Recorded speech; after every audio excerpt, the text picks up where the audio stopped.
Well, Wild Rift is officially available in the US after all this time.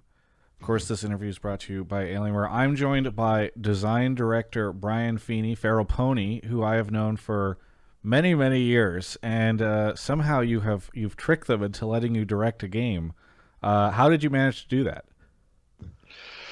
Oh man, that's a long and interesting tale. I'm sure I mean, I picked up a lot of tricks that you have as well in terms of getting Yes, getting you here as far as you've gotten as well. So, yes. we're Okay, both very good at tricking people into getting positions that we shouldn't have. true. We used to talk about this in 2011. I think our grand plans for the next decade, and I'm happy to see we've both succeeded in them.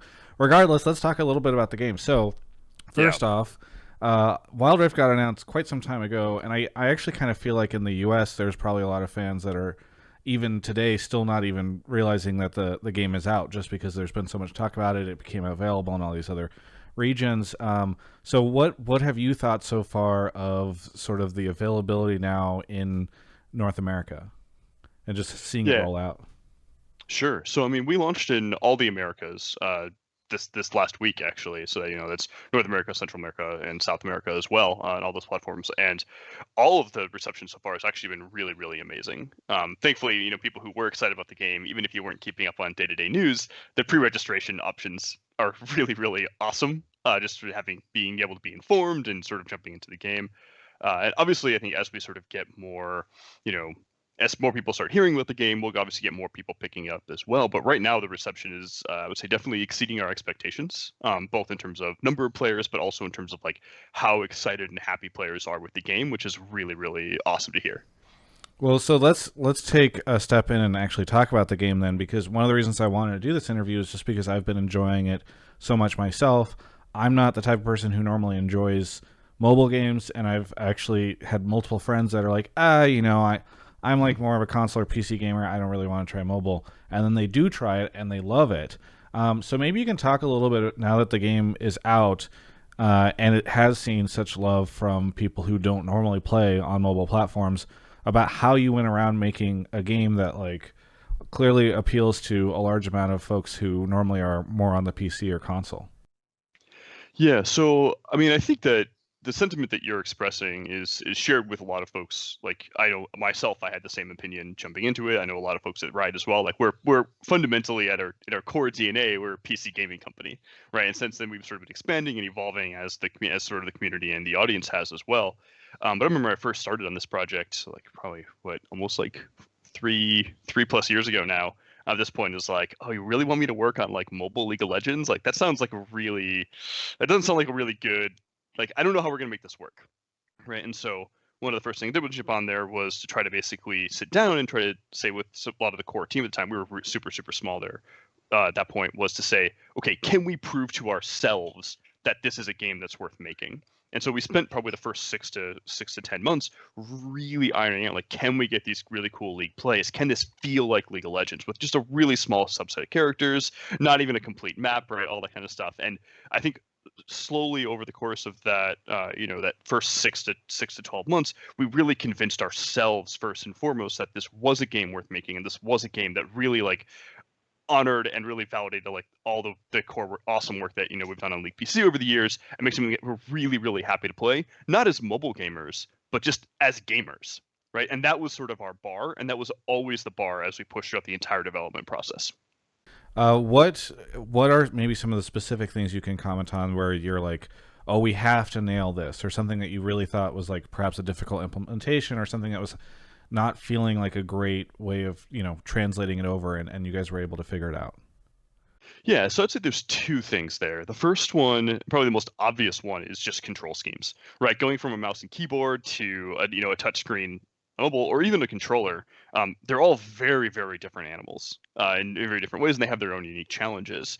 And so by sort of like planning this from the start, I mean, that was like the very first thing we had to prove to ourselves. Like, can we get basic movement? Can we get basic skill shots? All this kind of stuff to feel right. And so at the very beginning, we focused on some very simple champions. Something like, I think we had like Garen, Lux. I think we had Singed really early on. Just like, does movement work? Essentially, was like the Yeah. champion. And so at that point, it was like, okay, can this game have any legs at all? And we got those champions to feel really good. But then we knew at that point, it's like, okay, if this is only the subset we can get to work, we're going to have probably 30 champions total in the roster that we could work at this point. So after that, it was basically pushing really hard on the extremes. So after that, we went into like Yasuo, we went into work on Zed, and it spent a lot of time on those champions, make sure that they could get those combos feeling right, that, stuff like the Zed triple Q, right, with like the multiple shadows out from both the alt and the W, like those like really specific league combos that people sort of expect on sort of top end, like really cool competitive play that they're watching, that you can still have those moments in Wild Rift.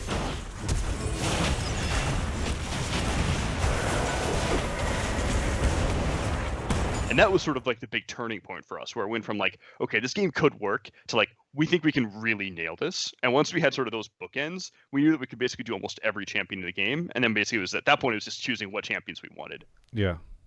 The other major bucket was basically just game pacing and game feel, because I think it's really important, especially on the mobile platform, but also honestly on console as well nowadays, where people don't like their expectations for game sessions are shorter than they were on PC, and especially on PC, at this point 11 years ago. And so we really wanted to say, can we compress this 35-minute sort of experience into something that's more in this just shy of 20 space? And that has a lot of complications and a lot of consequences that aren't immediately obvious when you just say, it's like, oh, just like double the XP, double the gold. That doesn't really work. And you start losing a lot of things that make League feel like League. So things like the laning phase, that really intense 1v1 dueling, turning into this sort of mid-game roaming objective grabbing, to this late-game epic team fights, and really getting the pacing and sort of the micro feels there are so critical. I mean, I think it's interesting because, there are a lot of champions and comps, and, I obviously come at this from the esports side, which I do want to talk about in a little bit, but like, oftentimes we spend so much time in esports focusing on pick and ban and like, oh, this is like a scaling comp and all that stuff. I assume there's just so many elements of this game that just, would not work in a 20-minute session whenever it's like, oh, this character really comes online 25 minutes in when they've got all these items or whatever. So how were you able to sort of keep that feel and make sure that these champions that perhaps are less about the laning phase or really show up in team fights are still able to feel competitive and good in a shorter game? Yeah, so that was definitely, I mean, the overall game pacing was the most critical thing to nail. And then after we had that, we could start looking at more of the individual champion kind of power curves and kind of growth spikes and that kind of thing.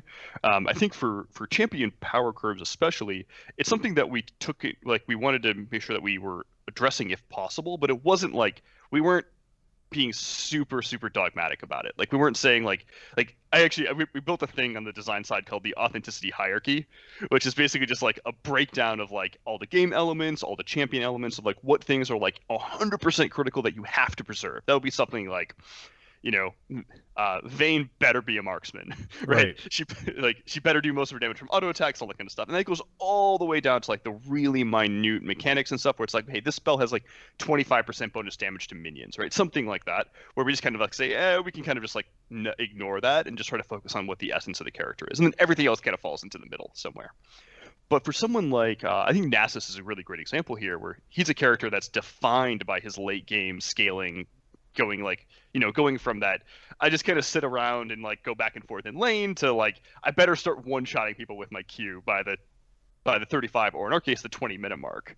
And so some of that was just simple scaling. It was, hey, let's just increase the amount of stacks you get per last hit, because you're going to get way less last hits in our game than you would on PC, just because the game is so much shorter, and there's also a few less minions. But we also had to do a couple of other tweaks as well. So it was a little bit less important for us to make sure that every single mechanic was parallel, but that the feeling was sort of captured. So a great example on Nasus is we actually allow Nasus to stack multiple stacks of Q off of a single melee hit. So if you get like two minions really low and then you Q, you can actually last hit both minions and sort of, basically get 2x what you would normally get on PC.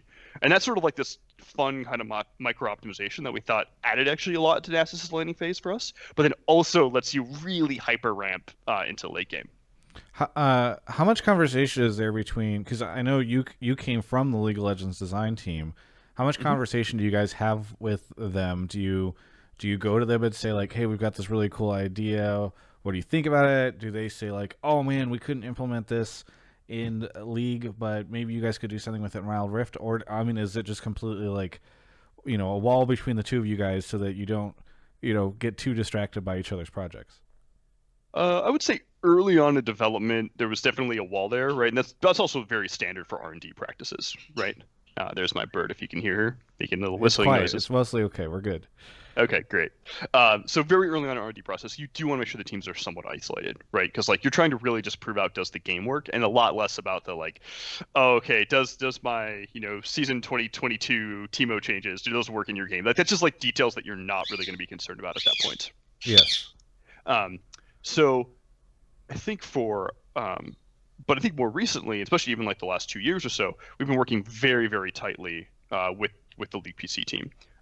We meet with them weekly on varying topics. We have our champion team meets with them on I think once or twice a month to sort of look at like upcoming characters, and then our live team or our live balance team also syncs with them on I think a bi-monthly basis at this point as well to go over more kind of minute changes. And you are seeing some of that stuff that actually is being prototyped and kind of being iterated on in parallel. I think the upcoming Rammus changes are a really, really good example of this, where that was something where we actually spiked out initially in Wild Rift to say, like, does this have legs? Does this really feel good on sort of a twin stick and controllers, control scheme? Answer was like, yeah, this feels awesome, right? And then we basically shot that over to PC, and they're like, okay, this actually does seem pretty cool. Like, we think we can make this work for us as well. And then we both started iterating back and forth on it, kind of deviating in a little bit different directions. Then we basically kind of, hey, deviate, experiment for like a couple weeks, sync back up, go over your notes, and see what you want to sort of take from each other's sort of versions, and then kind of bring it back together a little bit, and then maybe deviate again a little bit for be more console or not console platform specific. How important is it that you guys make sure that you stay at least in connection in some way between these two games? Because you can imagine a world where like, okay, they're pretty similar right now. There are some differences, but like as they continue to evolve their game, you can imagine a world where it starts to get really weird to play both of these two games because perhaps you make a little changes, they make a little changes, maybe you don't adopt some of theirs, maybe whatever, and then just over time these things just part until they feel wildly different, which I'm sure is not what you would like because you kind of want familiarity between the two. Yeah, I think this is something we're going to have to kind of be playing a little by ear, and kind of see what the audience kind of responds to. I could definitely see a world where the audience really wants even more similarities between the games, right? And like wants them to be like hyper aligned. But there's also an equally like a chance that a lot of our players actually wants to go the opposite direction. It's like, oh hey, I actually really love the fact that Teemo doesn't feel the same in Wild Rift as Teemo feels on PC. Maybe there's pros and cons to different designs, but actually the fact that it is different makes me like think about the character in a different way or learn things in a different way. And I think that will vary a little bit based on player. But at its core, we do want to make sure that it does feel like the characters are sort of the same character. That you pick up, a character like Singed, and it still feels like Singed, regardless of sort of the mechanical changes that we need to make for the platformer controls or whatever the case may be. So that's something that's like we're kind of trying to tread, like kind of very carefully walk that tightrope right now. But I think one of the other things that at least I did not expect going into this was a lot of the players that we're getting on Wild Rift right now are players who are very familiar with League, but may not be familiar with current League. And so what you're seeing is people who are coming back after, a 3, 4, 5 year hiatus. And if they actually play like, an updated character on Wild Rift, that may not actually match their expectations of what that character is, even if we're exactly in lockstep with PC, because their expectations are what that character was 5 years ago. Yeah. So it's sort of this really hard line to balance and walk between all of these different audiences. I mean, it is fascinating for me because I haven't played Summoner's Rift very much in the past couple of years. Obviously, I watch a ton of esports, and so I'm very familiar with what is being played at the high end and what those champions tend to do and all that stuff. But then there's obviously champions that don't see as much play that are in Wild Rift, and it's been kind of funny. Like Teemo is the perfect example where you and I had a brief chat the other day where I was like, did Teemo get changed in League? Because obviously I'm never going to see him get played in the LCS or at Worlds or whatever. And so seeing the changes in Wild Rift, I think it's very fascinating for me to kind of like try to align with where it's at in Summoner's Rift. I was going to ask you, how long do you think it is on this topic of differences between the games before you see a thread at the top of the League of Legends subreddit that's like, in Wild Rift, this champion does this, and it's so much better than Summoner's Rift, and why won't they just make these changes? Are you are you anticipating that? I mean, that's already happened in both directions, right? Yeah. Frankly, and that's just gonna happen, right? When people see a thing in one game and then like look at the other one and they're like, oh, that could be so much better with X, Y, or Z, without sort of necessarily, and maybe that is true, right? And we do talk back and forth and we do shop ideas around and that kind of stuff.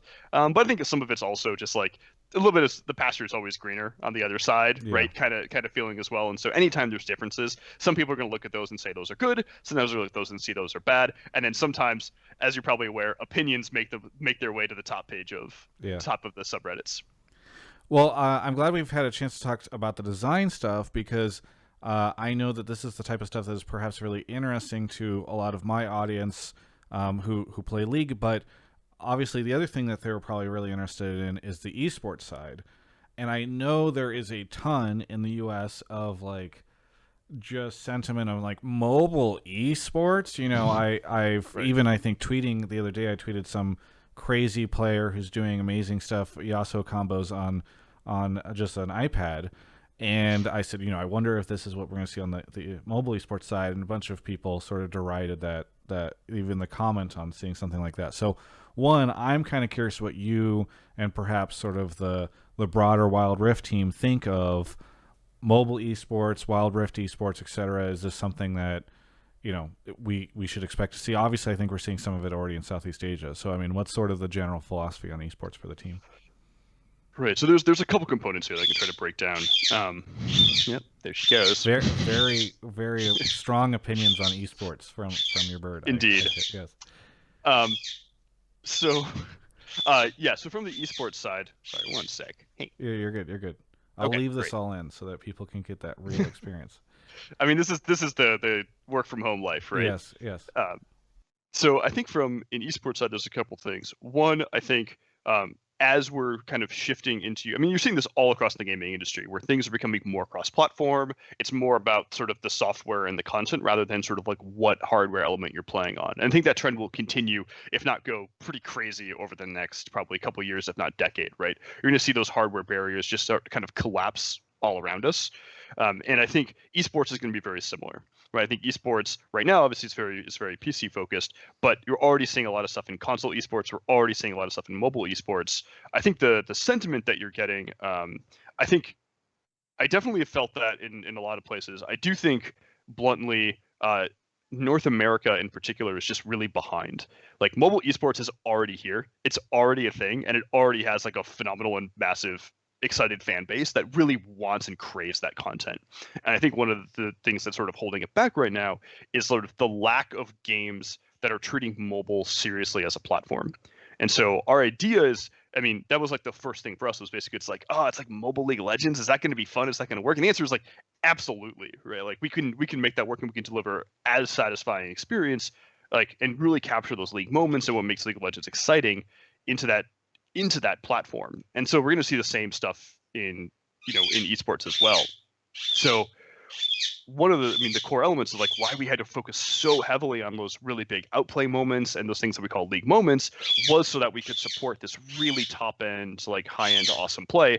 And you could watch those satisfying cool moments. Like if you just watched a 5 to 10 second clip of Wild Rift, like sort of top end Wild Rift play, strip away the HUD, ideally you wouldn't even know that it's on a mobile platform, right? It just looks like really cool League of Legends action that's happening. And that's our one of the things that was interesting to me is like it took a very long time for League of Legends to include spectator. I think when I first started, we were doing things like having a secret hidden Teemo in the base, a 6-person that could allow you to spectate. Wild Rift just seems, I mean, is it currently in beta in North America? It is, right? Yeah, open beta. Yeah.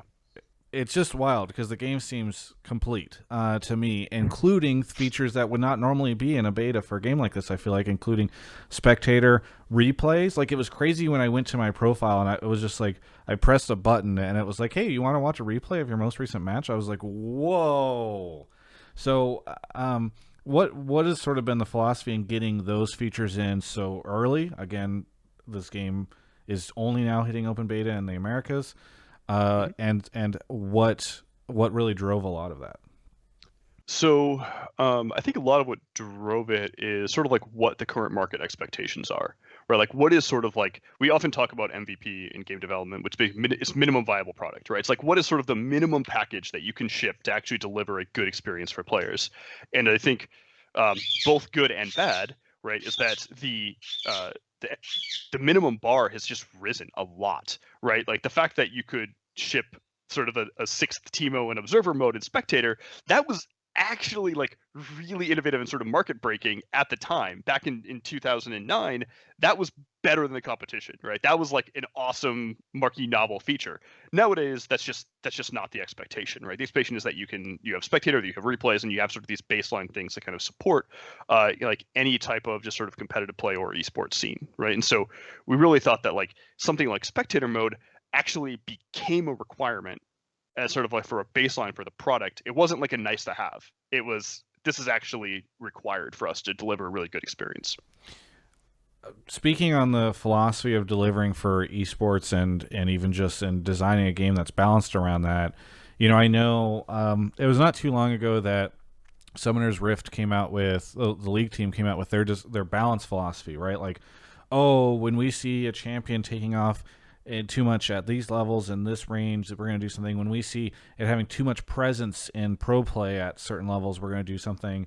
Is that a philosophy? Is that the same philosophy you guys have with Summoner's Rift? I mean, with Wild Rift, how are you approaching sort of the balance for trying to make sure that a person who's picking up the game for the first time can have a good time, but also now you have to balance for these esports competitions?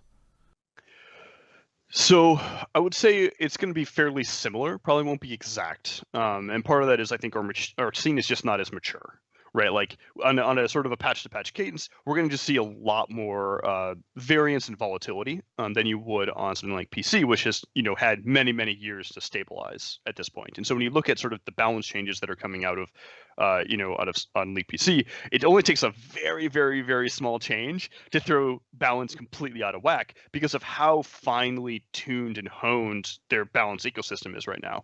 But for Wild Rift, we had to rebalance all the characters. So a lot of our stuff is just like, at least when we first started, it's like, yeah, what if we just like you need to add 50 or 100 HP to all the characters, right? That was kind of like the broad sweeping stuff that we were kind of like getting into the balance phase just before we kind of launched beta, and so it's not going to be as tight from that angle. And so we're going to obviously use a lot of the same philosophy. A lot of the same designers are also on both sides. For example, Wavebreak is our lead balance designer, and he was on PC for a very long time as well, also working on the balance team alongside myself back in the day. And so we have a lot of the same kind of shared internal DNA and kind of shared philosophies, but the games are a little bit different. Mostly, I would say now in terms of kind of maturity, also in terms of the esports scene as well. We just don't have as strong an esports scene yet to kind of look at it and see like, okay, what is trending in pro play? We obviously watch the current tournaments, and we are doing some adjustments based on kind of what we're seeing there, but there's just a lot less games. There's just a lot less general stability in that scene, and so it's a lot harder to just pull from the raw volume of games that you can when you look at something like League PC, which just has games every single week on so many different regions. For somebody watching my channel right now or this video who is not familiar, maybe not very familiar with Wild Rift or with the tournaments, what are the tournaments that are happening? Where can people find them? I mean, I don't expect you to give me a schedule or anything like that, but what are you watching? What's going on for those that don't know? Yeah, so I mean, almost all like these are all being run by third parties right now. So Yeah. I often find out about them the same time the general public does. Basically, it's like keep your eyes on the Wild Rift subreddit, keep your eyes on Twitter, right? Wherever you kind of digest your general social media. There's a lot of awesome Facebook groups as well that I know for Wild Rift content as well. So I usually find out about them the same time the players do, and then I sort of watch from there. And so that's. Is there one you've watched recently that was interesting or fun? So right now I am so underwater from just like Launching it? like Yeah, that's from fair. launching the game. I know our balance team is doing a lot of watching and analyzing these games, and so we actually have a Slack, which is our sort of internal messaging service. Yeah. There's actually a couple of sort of subcategories in Slack where basically people will post like, "Hey, you have to watch like the last 5 minutes of this game, or you have to watch this sick out play, or like, okay, let's look at like how the very early game works, and like this seemed really weird. Like, let's dig in and analyze it." So I watch a lot of clips, but I don't usually have the full context from like the entire tournament. Yeah. Okay, that makes sense. I guess I'm just also really interested for you personally, and I know Riot has this whole esports team. I'm sure they're figuring out what's going on. I know you guys can't announce like we're creating the LCS of Wild Rift, but do you expect to see esports competitions for Wild Rift in the West, in Europe, and North America? I would definitely expect to see something on the esports scene from Riot's side. I don't know when or how, right? Exactly how that will manifest. That's really a call from the esports team, and obviously they're investing a lot in that. They're working out details, trying to figure out kind of what the best plan moving forward is.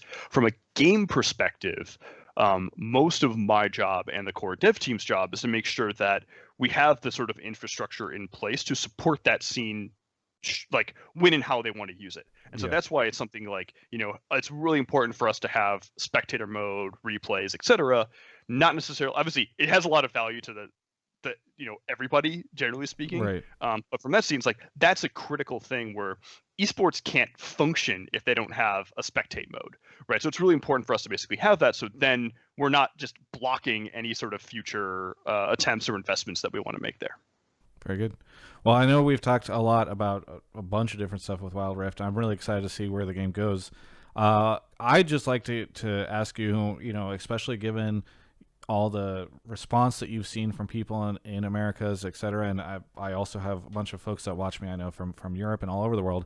Is there anything you would like to say to any of the fans out there who have tried Wild Rift, or even the folks who haven't yet?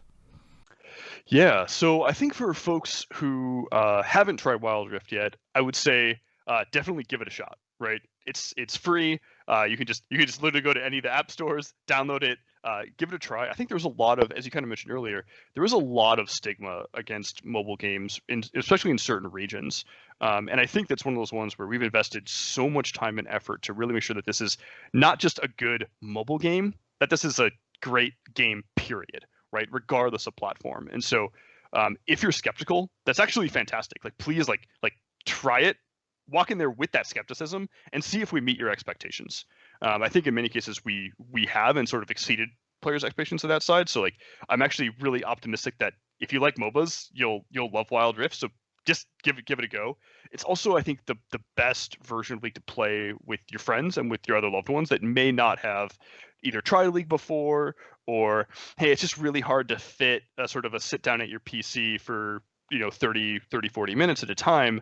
That's just can often be really hard to kind of fit in people's lifestyles at different points. And so but the fact that you can just sit on your couch, right, or lie in your bed outside and play a game of League of Legends and capture some of those same feels, that spirit of competitiveness, can be really, really amazing. So definitely, I would recommend giving it a shot.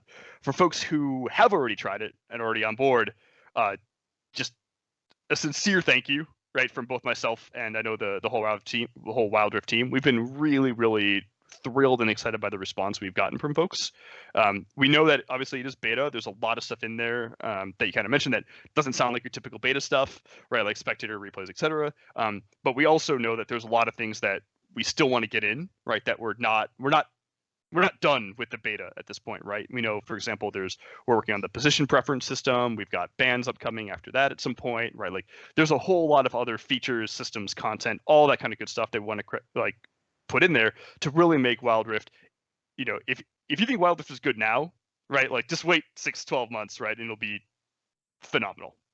Really good. I'm excited for it. I also want to ask you if you can extend the ARAM time for the test on North America, because I've been really enjoying it, and I think I've got about 24 hours left. So if you could do that, that would be fantastic. I'll talk to my people, and we'll see what we can do just for you, Travis. Thank you. That's so great. But also not just for me, because I need opponents to play against and teammates to play with. Thank you so much, Feral Pony, for the interview. I really, really appreciate what you've done with Wild Rift. I've really enjoyed it, and just getting a chance to talk to you has been fantastic. For everyone else, you can check out the rest of my coverage of all things League, Wild Rift, and more right here on my YouTube channel.